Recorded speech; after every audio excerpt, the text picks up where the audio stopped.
Bismillahirrahmanirrahim. Assalamualaikum warahmatullahi wabarakatuh. Alhamdulillahilladzi hadana li hadza wa ma kunna linahtadiya laula an hadana Allah.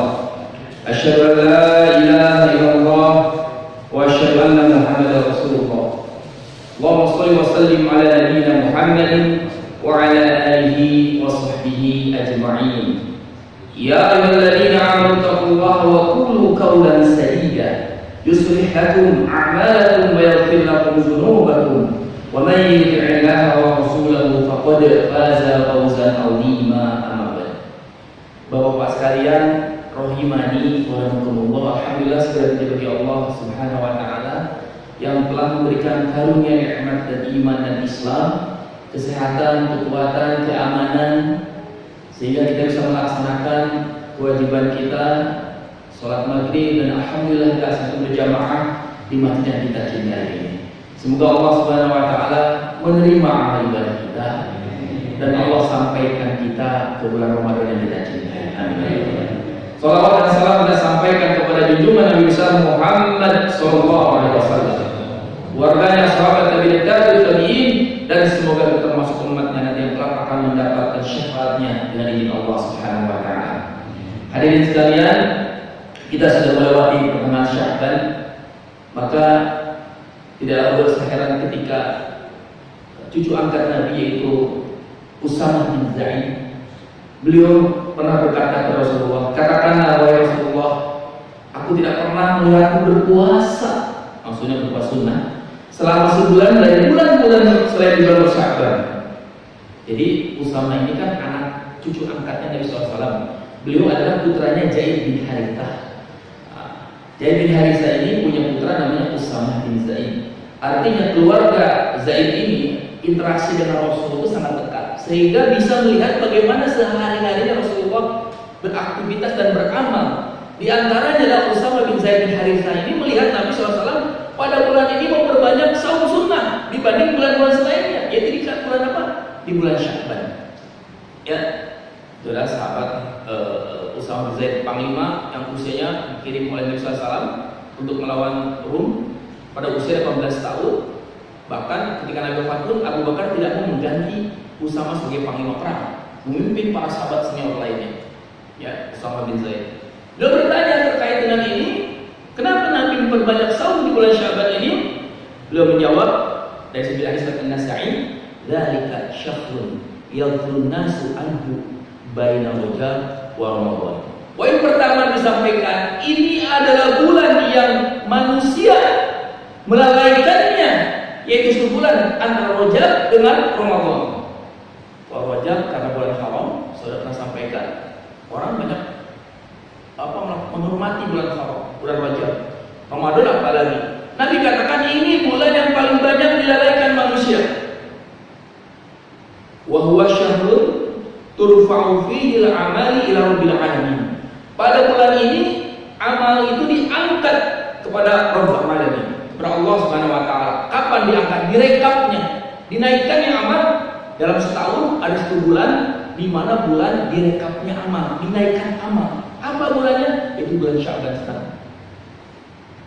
Maka Nabi mengatakan, fa uhibbu ay yurfa'a amali wa ana shaimun. Dan aku ingin ketika amalku diangkat pada Allah, aku dalam keadaan berpuasa.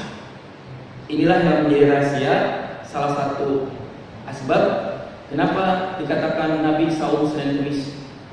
Kadang-kadang orang bertanya, kamu lagi puasa apa? Lagi puasa hari kelahiran.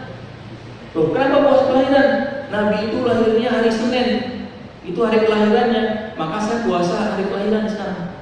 Ya. Padahal di antara asal yang menjelaskan Nabi saum Senin dan Kamis, karena dalam rentang 1 minggu ada 2 hari di mana amal diangkat. Dalam setahun ada 1 bulan di mana amal direkap dan diangkat, yaitu bulan Sya'ban ini. Sedangkan kalau dalam rentang seminggu, yaitu hari Senin dan Kamis, dua-duanya Nabi melaksanakan saum sunnah. Jadi ketika diangkat, ingin memberikan yang terbaik saat amal diangkat, yaitu ketika sedang berpuasa. Oleh karena itu, bahkan sekitar Usamah bin Zaid bin Harithah radhiyallahu anhu, yaitu istri Nabi, yaitu baik Aisyah radhiyallahu anha ataupun Ummu Salamah mengatakan karena yasumu Sya'ban kullahu, ya. Jadi Nabi disebutkan saum seluruh bulan, dijelaskan dalam bulan Sya'ban itu, makanya para ulama Asy-Syaukani menjelaskan maksudnya kebanyakan di hari-hari itu Nabi melaksanakan saum sunnah. Karena itu marilah kita sama-sama, saya mengajak, masih ada kurang lebih 10 atau berapa sepertiga bulan lagi, mari kita lakukan lagi amal-amal soleh yang jadi contoh dari baginda SAW ini. Insya Allah besok hari Senin, nanti ada Kamis, kalau bisa kita saum Daud, silahkan mari ajak keluarga kita sebagai bagian daripada pemanasan kita menjadi bulan Ramadan yang kita cintai. Karena fastabiqul khairat, ibaratnya Ramadan kan perlombaan ya Pak ya, perlombaan amal ya. Kalau orang ada perlombaan misalnya olimpiade, tentu kalau olimpiade 1 bulan lagi, kalau ada orang olimpiade sebulan lagi, seminggu dia cuma makan minum, besoknya dia langsung lari, tentu tidak akan kuat. Makanya di sini adalah persiapan yang penting bagi kita semuanya, baik persiapan akal, jasa, ilmu kita. Saya tidak bosan-bosannya menasihati diri saya pribadi dan kita semuanya. Mari kita persiapkan. Jangan sampai kita kurang isi, kurang pemanasan, kaget akhirnya. Ya, sehingga ketika kita datang, kita kaget, oh sudah Ramadan lagi. Ya, padahal kita belum persiapan. Digas langsung kecepatan tinggi. Baca Quran udah jarang-jarang. Ya, sehari kadang kita lupa baca Quran. Padahal seminim-minimnya baca Quran sehari semalam adalah yang disebut hadis Ad-Darimi, hadisnya Hasan, disebutkan man qara'al Qur'ana fil laili fil nahari wa la khamsina ayah lam yuktab minal ghafilin. Barang siapa membaca dalam sehari semalam 50 ayat, maka tidak akan dicatat sebagai orang yang lalai. Artinya kalau kita sehari semalam kurang dari 50 ayat membaca Al-Qur'an, berarti kita itu yang sebagai orang yang lalai, ghafilun. Orang-orang ghafilun, gaple, main gaple apa? Main gaple gimana Pak? Gaple, ghafilun, wallahu alam, ada kaitan seperti apa? Yang jelas disebutkan lalai kalau kita sehari hadis dari ini, hadisnya Hasan, ya. Maka disampaikan kita jangan lalai kalau sehari kurang dari 50 ayat atau seperempat juz atau 2,5 halaman, 2,5 lembar.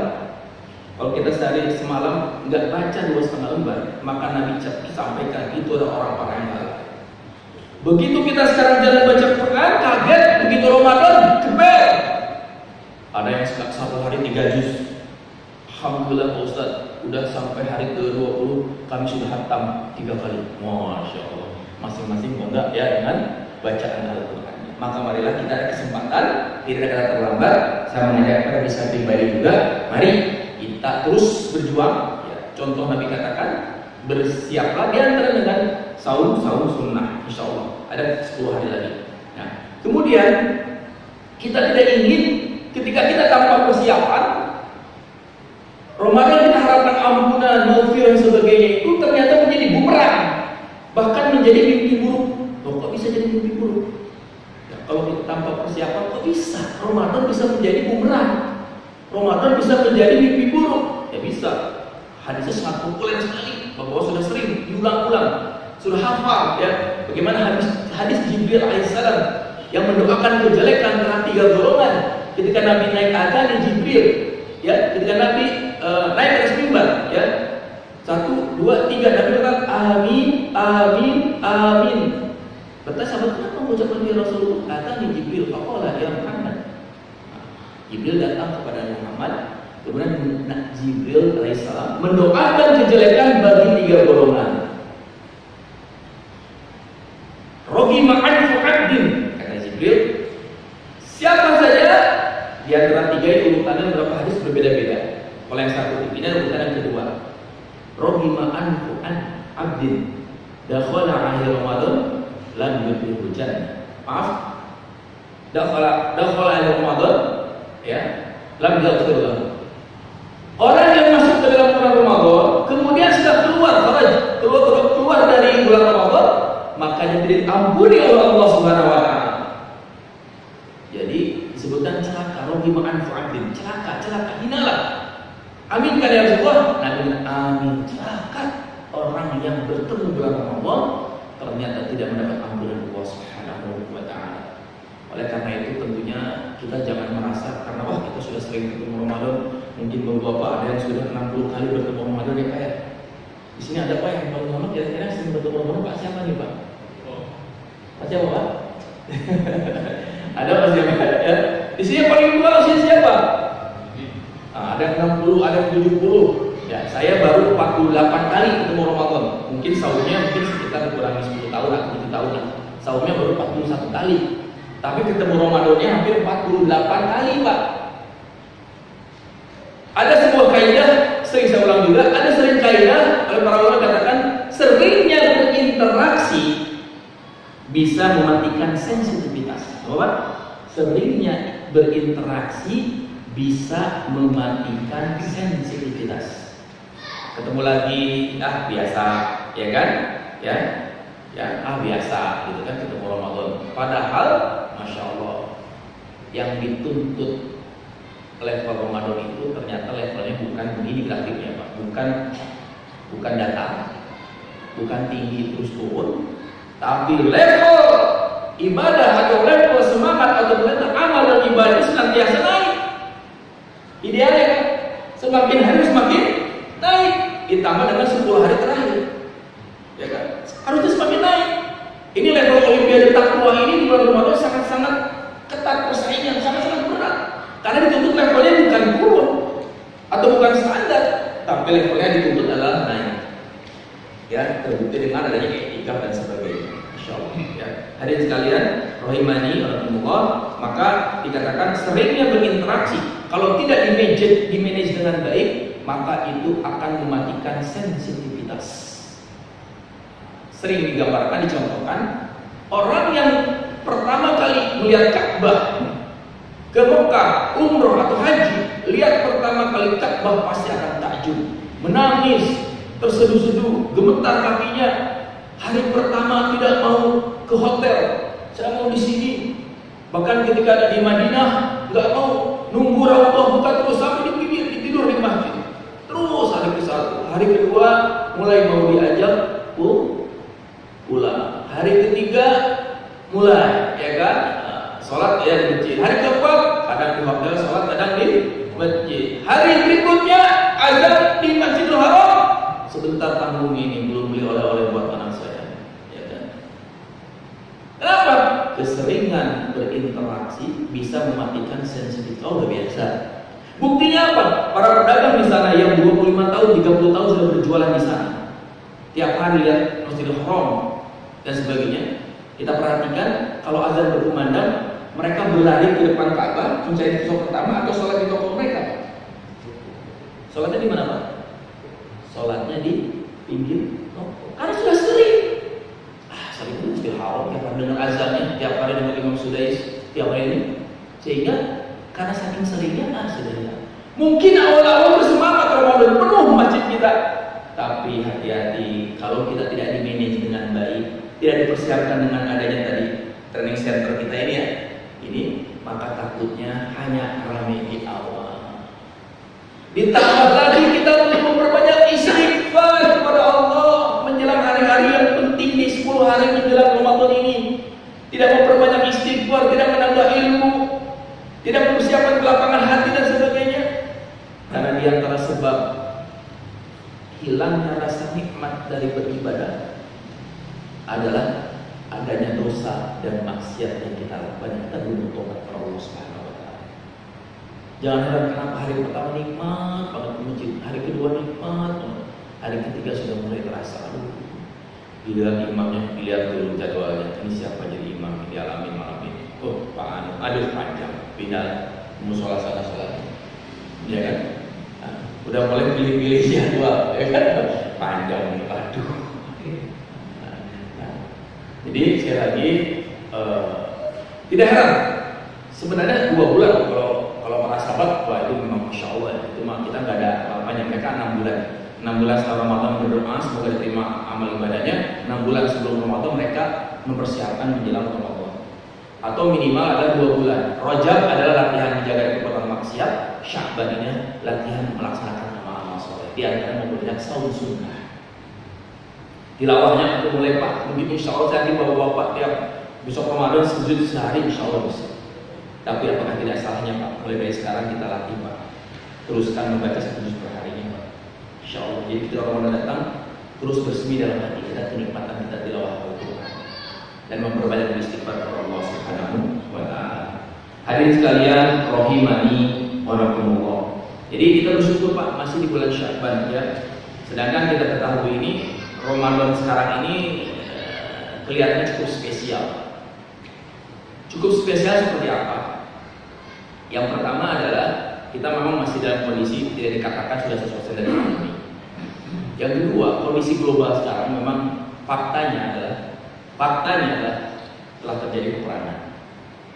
Yang beberapa pengamat mengatakan ini adalah sangat susah untuk dihentikan.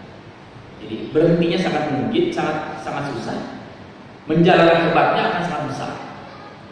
Ya. Maka kita tidak tahu ya. Ramadan sekarang ini tentu tantangan lebih berat. Kita masih menahan nikmatnya, berangkat ke masjid, makan ada, minuman ada, mudah, tidur istirahat cukup, ke masjid tenang, aman dan sebagainya. Ya. Jangan dikira kaum muslimin di Ukraina atau di Soviet tidak kaum muslim. Mereka ada orang muslim banyak. Ya. Hampir 10 juta orang di Soviet. Ya. Di Ukraina juga banyak. Ada lah namanya, ada. Ya. Mereka sekarang sudah merasakan ya tidak kesulitan beribadah ya, dan sebagainya. Termasuk sebagainya. Ya. Nah, maka saya teringat dengan satu hadis dari baginda sallallahu alaihi wasallam. Ini hadis terkait dengan pertanyaan para salafus saleh. Itu bertanya ketika zaman Al-Hajjaj bin Yusuf. Al-Hajjaj bin Yusuf adalah salah seorang panglima perang zamannya Yazid bin Muawiyah. Nah, pada saat itulah kan beliau walaupun sangat mencintai Al-Quran, tapi punya ciri khas yaitu beliau termasuk zalim kepada orang-orang yang dianggap menentangnya. Termasuk adalah perintahnya untuk sampai Mekah dibombardir ketika dengan menjadi semacam lemparan panah dan sebagainya. Itu bahkan diserbu ya ketika cucu dari yaitu Abdullah bin Abbas, Zubair bin Awam, itu Abdullah bin Zubair bin Awam, salah seorang Zubair bin Awam dan radhiyallahu anhu, salah satu sahabat yang masuk surga, menikah dengan putrinya Abu Bakar, Asma binti Abu Bakar, kemudian melahirkan seorang putra yang soleh yang bernama Abdullah bin Zubair bin Awam. Pada saat ketika perpindahan umat Islam kepemimpinan saat itu ketika Utsman wafat, maka umat Islam sepakat untuk memilih Ali bin Abi Thalib kecuali yaitu sahabat Muawiyah, gubernur Syam. Dengan alasannya adalah ingin menuntut balas dari harus dicari pembunuh Utsman bin Affan. Sedangkan pada saat itu masih mayoritas para ulama, para sahabat pilih pemimpin dulu. Buktinya Nabi SAW itu ketika dimakamkan, Nabi itu dimakamkan setelah terpilihnya Khalifah pengganti. Tetapi Muawiyah berbeda pendapat, sehingga terjadi ketegangan dan sebagainya. Akhirnya saat itulah kepemimpinan beralih melalui tahkim, beralih kepada Muawiyah. Nah, ada momen penting yaitu ketika Muawiyah ternyata mulailah pemilihan pemimpin itu dengan cara keturunan, yaitu beliau menurunkan Muawiyah kepada anaknya Yazid bin Muawiyah. Ada 3 sahabat yang menolak untuk berbaiat kepada Yazid karena dianggap menyelisihi. Itu diantaranya adalah Husain, yang kedua adalah diantaranya Zubair bin Awam. Abdullah bin Zubair, beliau di Mekah, dia putranya di Asma binti Abu Bakar. Akhirnya disuruh oleh dihancurkan sampai disalib dibunuh ya oleh pasukannya Al-Hajjaj bin Yusuf. Nah, ketika saat kondisi sangat, bayangkan, nggak terbayang Ka'bah diserang, nggak terbayang cucunya mantunya putrinya cucunya Abu Bakar As-Siddiq dibantai di depan Ka'bah. Wah, begitu nggak nyangka seperti ini ya. Kejadian nggak jauh, hanya berapa ratus tahun dari wafatnya Nabi SAW. Kemudian sahabat bertanya, begini ya zaman Al-Hajjaj bin Yusuf banyak kezaliman dan sebagainya. Padahal Al-Hajjaj termasuk orang yang sangat mencintai Al-Quran.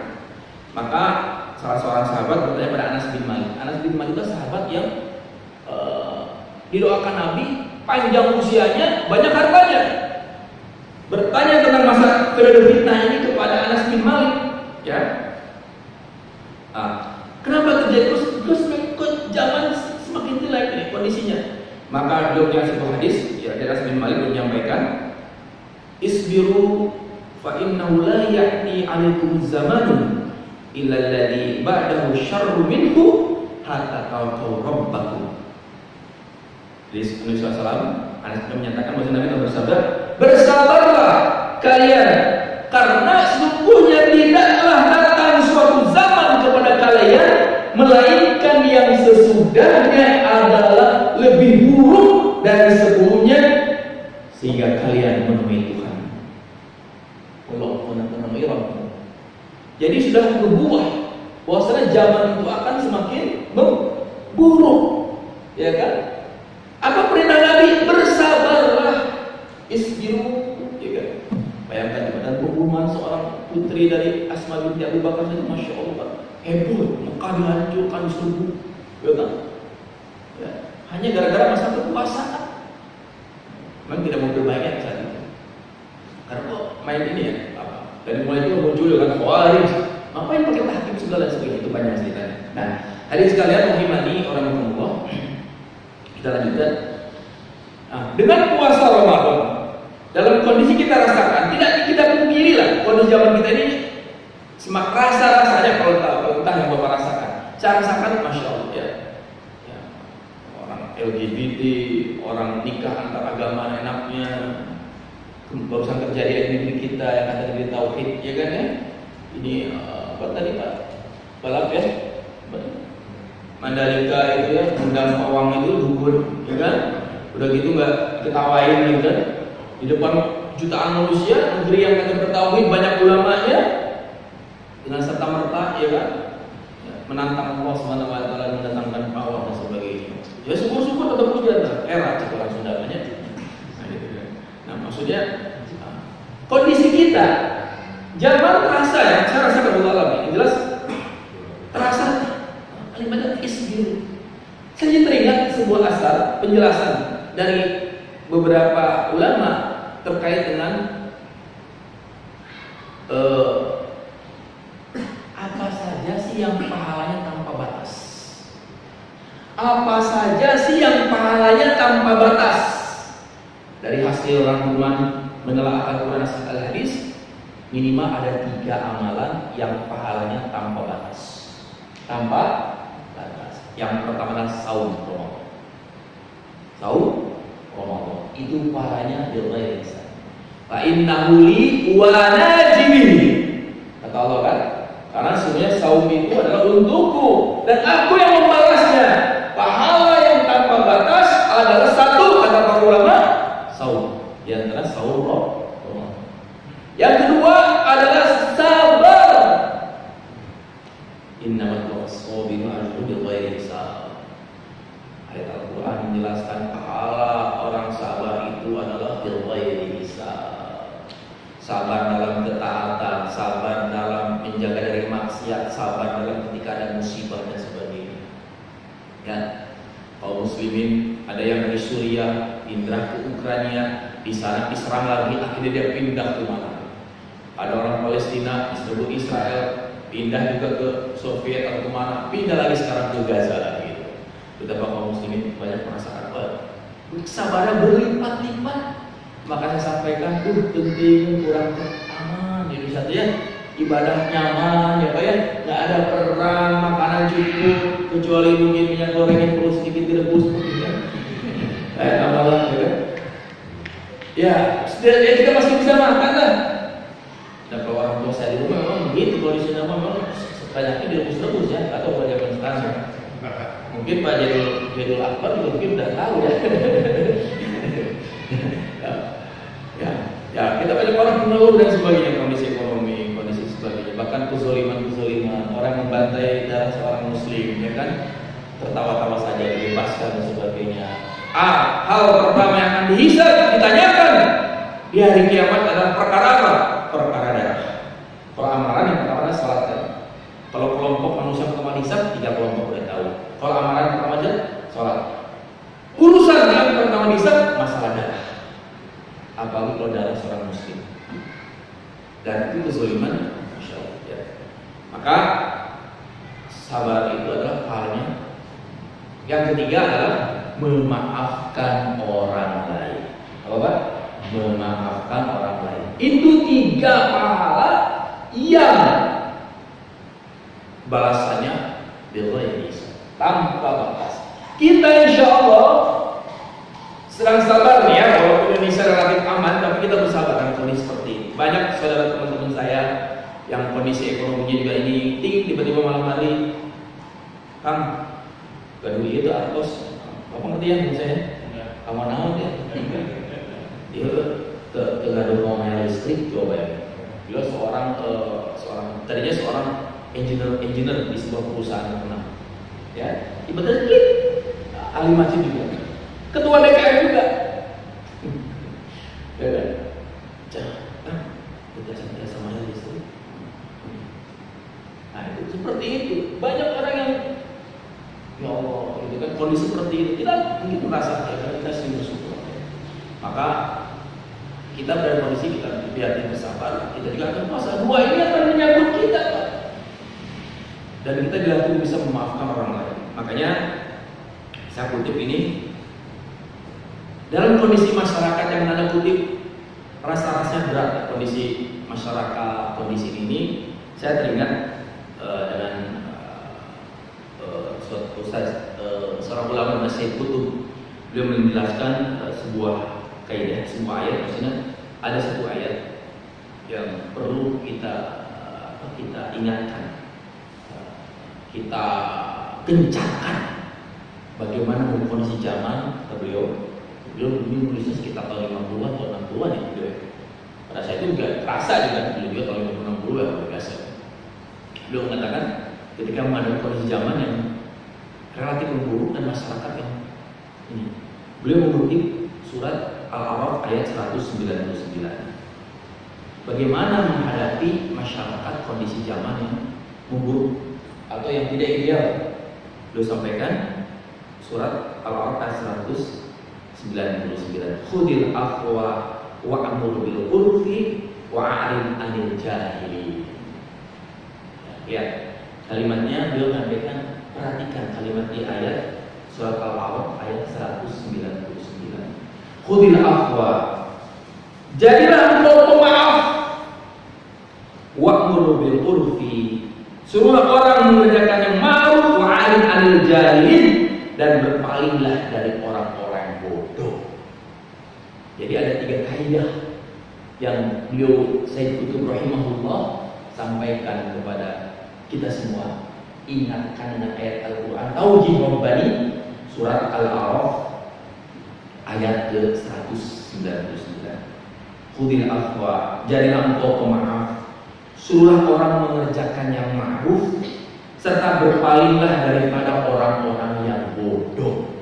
Ya, ada Syekh Abdul Rahman bin Nasir Asy'ari, ya, salah seorang ulama tafsir dari Saudi, gurunya Syekh Utsaimin, menjelaskan tentang masalah al-afu ini ya.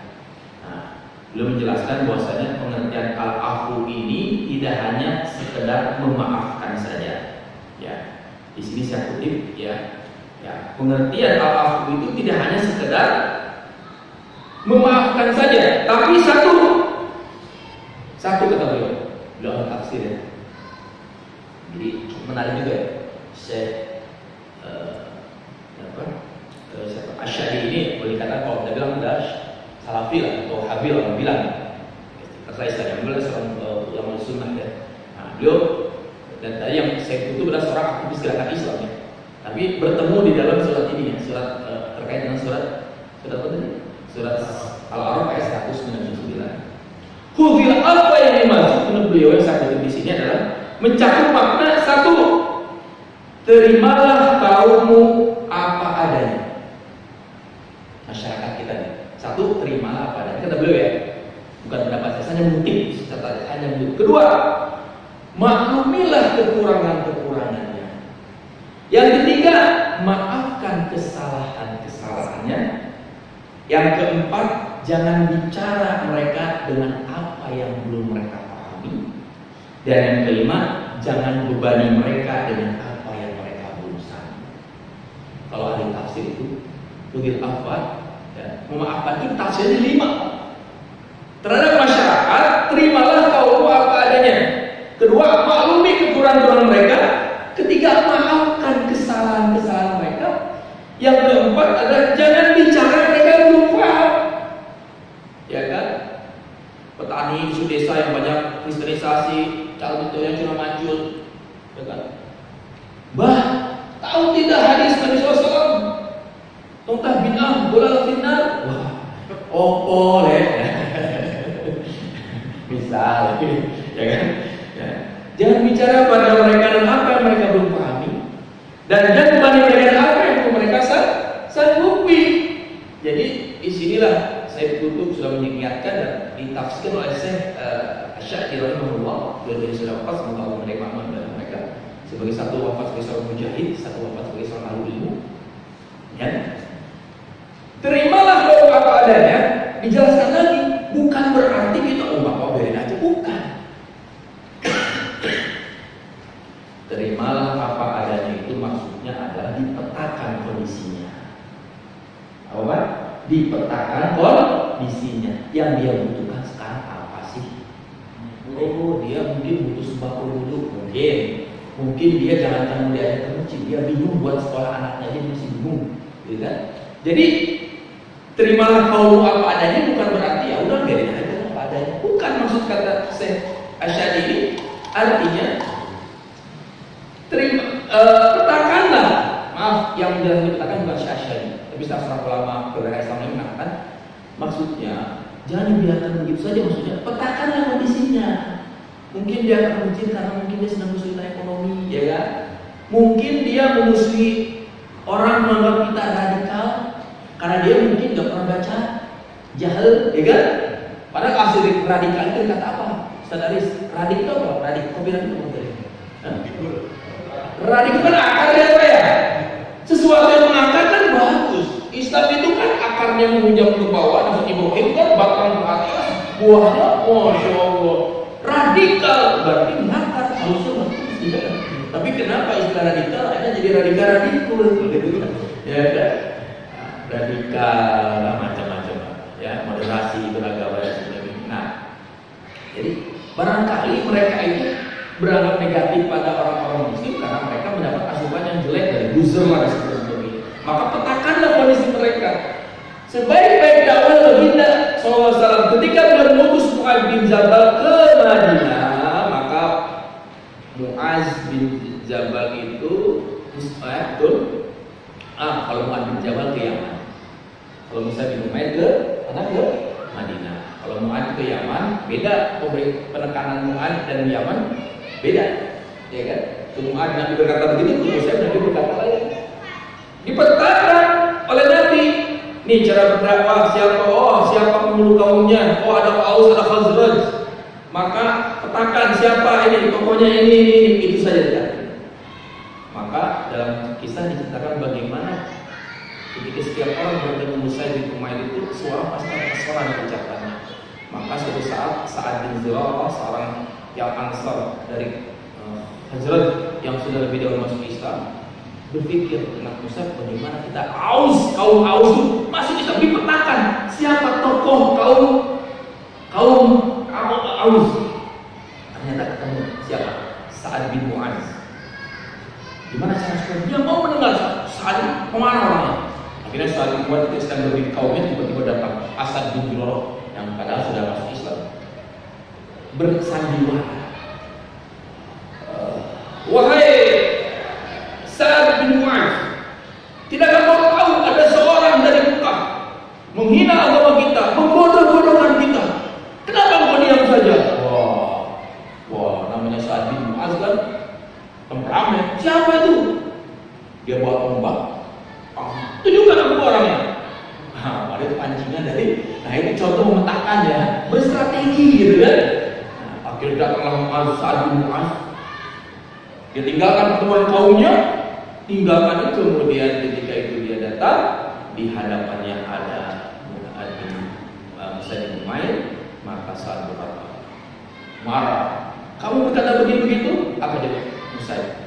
Maukah engkau duduk dan mendengarkan? Kalau engkau dengarkan, kalau engkau terima, silakan. Kalau engkau menolak, saya akan pergi. Akhirnya tombaknya ditaruh, baik, saya akan dengarkan. Dalam pikir, ini saja ilmu ini. Asad bin Zurarah. Aja dengar. Begitu mendengar ucapan Mus'ab bin Zubair, Masya Allah, langsung tertegun Sa'ad bin Mu'adz. Langsung dia mengatakan, apa kamu menerima? Kenapa saya harus menolak? Asyhadu an la ilaha illallah wa asyhadu anna Muhammadar Rasulullah. Dipetakan dakwah seperti itu. Masuk Islam kok. Begitu balik lagi kaumnya bilang, kami menemukan roman muka yang berbeda dari pemimpin kami Sa'ad bin Mu'adz. Dari situ kita melihat kaumnya, Masya Allah. Ya, ini maksud dari bagaimana ketika maafkanlah mereka. Poin pertama itu adalah terimalah kaummu dengan segala kekurangannya apa adanya. Maksudnya apa adanya dipetakanlah. Jangan-jangan dia menunggu saatnya dibilangin masalah ini kan? Mungkin dia butuh itu dulu lah, mungkin butuh itu lah. Ya. Makanya ketika sudah bisa nih Pak? Belum. Ya. Makanya ketika kita berbicara ayat apa kuntum khairul ummah ya. Ketika berbicara tentang umat terbaik, ya kullu khair wa ya'muruna bil ma'ruf, di antaranya adalah menyuruh kepada al khair. Ya, dan memerintahkan kepada yang ma'ruf. Jadi ada kata al-khair dan al-ma'ruf dalam ayat tersebut. Menyeru kepada al-khair, memerintahkan kepada yang ma'ruf. Kata ulama, al-khair dan ma'ruf ini kalau dalam satu ayat satu teks maknanya sama. Tapi kalau dalam satu beda dalam hadis dan ayat al-khair di ayat ini, al-ma'ruf ini itu punya definisi yang berbeda. Jadi ibaratnya kalau mengumpul misah, kalau misah ngumpul. Kayak pengertian rukun iman dan Islam. Kalau dalam hadis ada iman dan Islam digabung dalam satu ya, tentang hadis tentang akhbirni anil Islam, akhbirni anil iman. Itu hadisnya jauh begitu. Iman, Islam ini. Itu kalau digabungin berarti maknanya masing-masing. Iman untuk dengan Allah, Rasul dan seterusnya kan. Islam adalah sholat, zakat, puasa, syahadat dan seterusnya. Ya kan? Tetapi kalau mereka berpisah, itu masing-masing punya sama definisinya. Maka apa perbedaan antara al-khair dan al-ma'ruf? Ya, ini terkait dengan dakwah kepada masyarakat. Kan ada al-khair dan al-ma'ruf. Di sini saya kutip dari penjelasan para ulama, kalau al-ma'ruf itu adalah terkait hal-hal yang kebajikan yang dianggap baik secara universal oleh manusia. Ma'ruf gitu ya. Misalnya menolong orang, membantu usaha, jujur, amanah, itu sifatnya kebaikan, sifatnya ini universal. Kalau al-khair adalah kebaikan yang sifatnya ditetapkan oleh Allah Subhanahu wa taala, bertauhid, sholat dan sebagainya. Maka Nabi SAW sebelum menetapkan al-khair, ya, Nabi pun mengajarkan yang ma'ruf, melakukan amal-amal yang sifatnya universal. Jadi yang kadang-kadang tidak perlu kita langsung ke al-khair dulu, masalah akidah dulu karena khair. Maka kita pun disuruh dengan al-ma'ruf dulu Pak, kebaikan yang sifatnya universal. Maka kadang-kadang ada orang masuk Islam hanya gara-gara kita menengok dia sakit dan sebagainya. Maka itulah pentingnya berdakwah kepada masyarakat dalam kondisi yang sangat berat ini. Mungkin ini baru 10%-nya terkait dengan masalah ayat ini ya, berdakwah kepada masyarakat kondisi berat. Tapi juga kita dapatkan dari juga terkait dengan bagaimana kita mempersiapkan Ramadan di kondisi saat ini yang cukup berat. Beda dengan Ramadan tahun sebelumnya, kita perlu butuh kesabaran. Kita juga perlu mengharapkan dapat tiga-tiganya, yaitu pahala berlipat ganda tanpa batas. Saum Ramadan kita sabar dan kita mudah memaafkan manusia, berdakwah dengan hal yang baik kepada masyarakat kita. Wallahu a'lam bishawab. Mohon maaf jika kata kalimat yang kurang berkenan. Yang jelas saya dalam lisan pribadi, mohon maaf. Astagfirullahaladzim. Assalamualaikum warahmatullahi wabarakatuh. Waalaikumsalam.